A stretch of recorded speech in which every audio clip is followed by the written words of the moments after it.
Salut tout le monde, j'espère que vous allez bien. Aujourd'hui je vous retrouve dans une nouvelle vidéo et aujourd'hui je vais vous présenter les platines que j'ai fait en 2025. Donc sans plus tarder, c'est parti.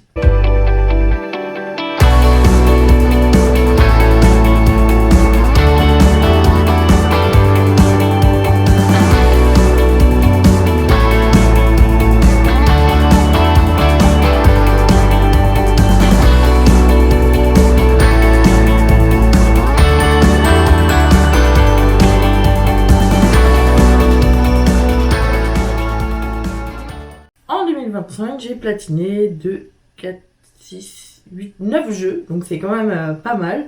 Alors moi je suis une chasseuse de platine, c'est-à-dire que je vais essayer de faire le jeu à 100% et parfois ce n'est pas évident parce qu'il y a des trophées qui sont assez durs à choper. Et du coup on va commencer avec le premier platine que j'ai fait en 2025, c'est Marvel Guardian of The Galaxy. Donc c'est un jeu PS4 du coup que j'ai platiné sur PS4. C'était un jeu vraiment incroyable, j'ai vraiment bien aimé vraiment l'histoire, j'ai bien aimé les personnages. C'est vrai qu'ils étaient un petit peu différents physiquement des films, mais ça reste un jeu vidéo donc il faut que ce soit un petit peu virtuel. Ce jeu, j'ai galéré à le platiner parce qu'il y a une bibliothèque à entretenir et du coup des choses à découvrir, des lieux, des personnages, tout ça. Et du coup c'est à cause d'un trophée lié à une bibliothèque que j'ai eu du mal à avoir. Sinon, j'ai bien aimé, mais je vous avoue que refaire le jeu plusieurs fois, ça m'a un peu énervé, agacé. J'ai cru que j'allais casser ma manette plusieurs fois, mais je l'ai enfin eu et je vous avoue que quand j'ai eu le platine, j'étais tranquille. Donc pour ce qui est de la note, celui-là c'était pas mon préféré. Voilà, j'en ai connu des meilleurs. Nous avons aussi, donc là j'ai pas la boîte, c'est Hogwarts Legacy. Jeu du coup que j'ai platiné aussi en 2025 sur la PS5. Pour être honnête un petit peu avec vous, ce jeu je l'ai pas trop aimé. J'ai aimé au début la vibe, j'ai aimé l'univers du coup de Harry Potter, parce qu'on se retrouve vraiment plongé dans Poudlard et ses alentours.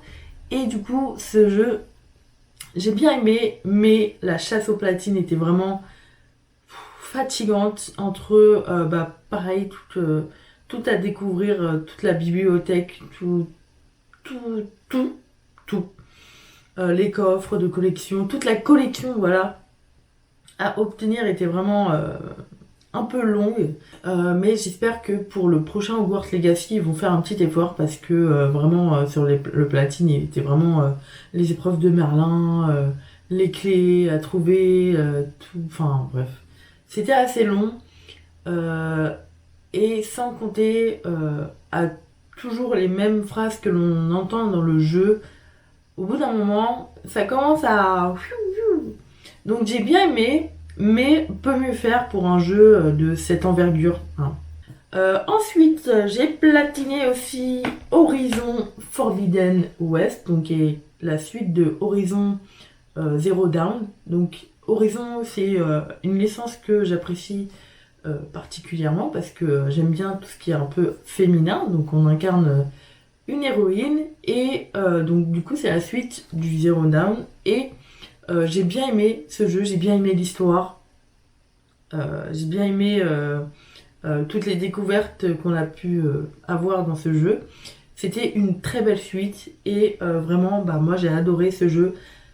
Le trophée le plus dur pour moi c'était la zone de chasse parce que la zone de chasse faut faire des petites épreuves dans un temps imparti et des fois les petites épreuves se transforment en galère. Nous avons Marvel Spider-Man 2 et qu'est-ce que j'ai pleuré sur ce jeu. C'est vraiment un très bon jeu si vous êtes fan de l'univers Marvel et surtout de Spider-Man. Moi j'ai adoré, j'ai trouvé que l'histoire était géniale, était aboutie, était complète.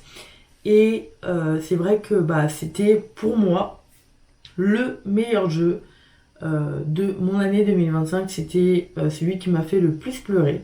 Parce que oui, je suis très sensible, même sur les jeux. Et bah, pour moi, j'ai rien à dire. J'ai pas un trophée auquel j'ai galéré parce que j'étais à fond dedans, j'étais à fond dans le jeu. Les graphismes sont toujours incroyables, surtout sur PS5. Et vraiment, bah, pour moi, c'est un 5 sur 5, hein. C'est vraiment ma pépite de 2025. Après, nous avons, pas n'importe quel jeu, nous avons Detroit Become Human. C'est un jeu qui a été développé par des créateurs français, qui est vraiment incroyable. C'est un jeu à choix, un jeu où il faut aussi être rapide dans vos mouvements, dans vos décisions. Et c'est un jeu auquel j'ai galéré faire le platine, surtout pour faire le platine, hein, parce que vous avez différentes fins, vous avez différents états d'émotion, et il faut aussi soit faire mourir tous les personnages, soit tous les faire survivre. Donc ce jeu, je l'ai recommencé pas moins de 6 fois, au moins, au moins. Et vraiment, c'était une galère, mais vraiment, la morale de l'histoire est vraiment... Je sais pas, j'ai aimé, j'ai trouvé ça très touchant comme jeu. Et j'ai trouvé que ça rentrait dans un jeu de psychologie. Et moi j'ai adoré. Donc c'est pour moi le deuxième jeu de l'année. Beaucoup n'aiment pas ce jeu parce que justement c'est à choix, c'est pas vraiment un jeu vidéo où il y a de l'action, vous devez faire beaucoup d'exercices avec votre manette. Mais on a aussi besoin de jeux à choix comme Detroit Become Human, parce que ça fait réfléchir aussi sur certaines choses. Et vraiment, pépite pour moi aussi, hein, numéro 2 de mon top 2025. Voilà, c'était très long, très dur à platiner, j'ai galéré, mais j'ai réussi. Après, j'ai continué avec un autre jeu à choix, un jeu qui n'est pas très connu, c'est Erika. Donc c'est un jeu assez particulier parce que c'est en fait un jeu vidéo, mais film, vous voyez, c'est pas du tout animé, tout ça, c'est vraiment comme si c'était un film, et du coup vous contrôlez de vraies personnes, enfin de vraies personnes qui jouent du coup un rôle. Mais ce qui était assez impressionnant dans ce film, c'est que vous n'avez pas grand chose à faire, vous avez aussi différentes fins, différentes actions à faire durant le jeu pour atteindre une certaine partie de l'histoire. Et c'est un jeu vraiment que j'ai apprécié faire parce que une partie dure en moyenne 1h30, 2h, selon les choix que vous choisissez. Et du coup, j'ai dû faire ce jeu au moins 6 fois pour avoir tous les trophées. Après, pour faire une pause sur les jeux à choix, j'ai fait Mafia 1 Definitive Edition, du coup sur PS5. Mafia 1 que j'ai adoré. J'ai trouvé l'histoire incroyable, se mettre dans la peau d'un mafieux aux États-Unis. C'était vraiment incroyable. J'ai vraiment adoré l'histoire. On plonge vraiment dedans et vraiment les graphismes étaient vraiment incroyables. Et j'ai pas trouvé de points négatifs à ce jeu, sauf les collectibles. Alors les collectibles, c'est un vrai débat déjà dans les jeux. Mais alors ces collectibles étaient vraiment pourris. Mais pas autant que un autre jeu vidéo qui ne sera pas dans cette vidéo. Donc Mafia 1, j'ai bien aimé. Pour moi, c'était vraiment une bonne découverte. Après, j'ai encore fait un autre jeu à choix, c'est The Carry. The Carry qui est un jeu... voilà, je l'ai en fait. Voilà. The Carry qui est un jeu un peu d'horreur. Ce qui ne vous tue pas, ce qui ne vous tue pas vous rend plus fort. Et bien, c'est le cas pour ce jeu parce que ça m'a rendu vraiment plus forte en termes de patience. Parce que pour platiner ce jeu, il faut avoir une patience, mon Dieu, vraiment incroyable, parce que vous avez des scènes assez longues, parce que c'est encore un jeu à choix, donc vous devez choisir entre une chose ou une chose. Vous pouvez aussi vous balader, mais il y a aussi beaucoup de scènes, du coup comme si c'était un film à regarder. Voilà, donc pour le platiner, j'ai dû faire 7 fois ce jeu. Parce que, encore une fois, il y a des fins différentes. Encore une fois, vous devez faire en sorte que un ou plusieurs personnages, ou certains, survivre ou pas à cette nuit au camp de vacances de Hackett Quarry. Donc vraiment ce jeu, si jamais vous voulez le faire, allez-y. Si vous voulez le platiner, il va vous falloir beaucoup d'heures, comme j'ai fait.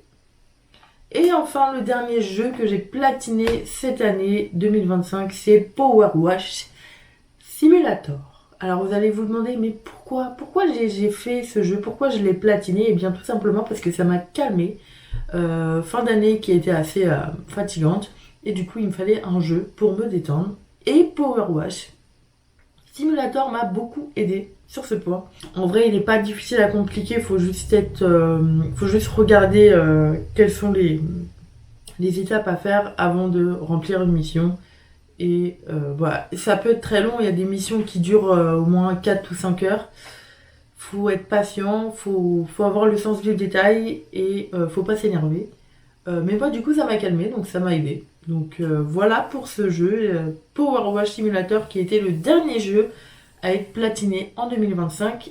Là, en 2026, là, j'ai déjà platiné 2 jeux, il me semble, mais que du coup, je vous dirai pas, parce que je le ferai pour du coup l'année 2027. Ouais. Donc voilà pour les jeux platinés.